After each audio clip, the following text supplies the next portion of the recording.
Aujourd'hui, direction Eringen, une toute petite commune du Nord, nichée entre les champs et les routes de campagne. L'histoire que vous allez entendre s'est déroulée au mois de novembre 2025. Ici, tout le monde se connaît. On se salue à la boulangerie, on discute sur le parvis de l'église et l'on pense vivre loin des grandes affaires qui secouent les grandes villes. Mais en novembre, Eringen s'est retrouvé projeté au cœur d'un scandale dont personne ne se remet vraiment. Tout commence avec des factures étranges, repérées par hasard par une adjointe de la mairie. Des commandes d'une valeur inhabituelle pour un village de seulement 483 habitants. Des centaines de cartons de produits ménagers, du matériel d'entretien, des fournitures en quantité industrielle. En tout, 155 000 € de commandes. Au début, personne n'ose y croire. On pense à une erreur, peut-être un fournisseur qui s'est trompé ou un logiciel défaillant.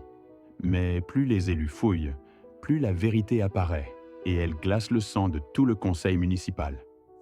Les commandes n'ont jamais été livrées au village. Elles ont été validées directement par la secrétaire de mairie, une femme installée dans le bureau depuis des années, quelqu'un en qui tout le monde avait confiance. Grâce à une simple signature falsifiée et à un système de bons cadeaux liés aux achats, elle aurait récupéré près de 13 000 € à son profit personnel. À Eringen, la nouvelle tombe comme un coup de massue. La maire convoque un conseil d'urgence. Dans la petite salle communale, l'ambiance est lourde.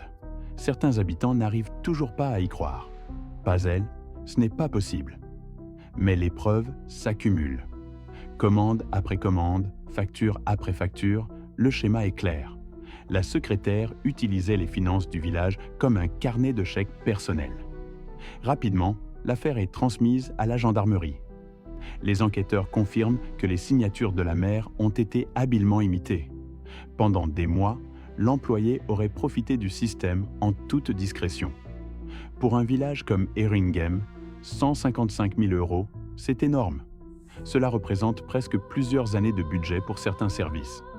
Et aujourd'hui encore, la commune en paie les conséquences. Les comptes doivent être rééquilibrés, les projets repoussés. Et chaque dépense fait l'objet d'une vérification méticuleuse. Dans les rues du village, les habitants oscillent entre colère et tristesse. Beaucoup se sentent trahis. D'autres disent qu'ils n'auraient jamais imaginé ça d'elle. Les petits villages fonctionnent sur la confiance. Et quand elle se brise, c'est toute l'âme du lieu qui vacille. La secrétaire, elle, a été suspendue. Elle devra répondre devant la justice des accusations d'abus de confiance, de falsification de signatures et d'escroquerie.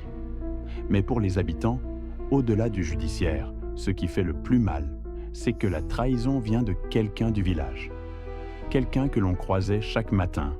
Quelqu'un auquel on ne se méfiait pas.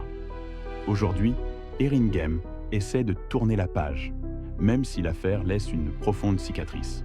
Les élus ont renforcé les contrôles internes, les habitants suivent de près les décisions du conseil municipal et, petit à petit, le calme revient, du moins en apparence. Dans un village si petit, rien ne s'oublie vraiment. Et l'histoire de cette secrétaire qui a détourné 155 000 € restera longtemps dans les mémoires, comme un rappel que, parfois, les plus grandes trahisons naissent dans les endroits les plus paisibles. Merci d'avoir suivi cette histoire. Pour découvrir d'autres récits vrais venus des villages de France, abonnez-vous à la chaîne.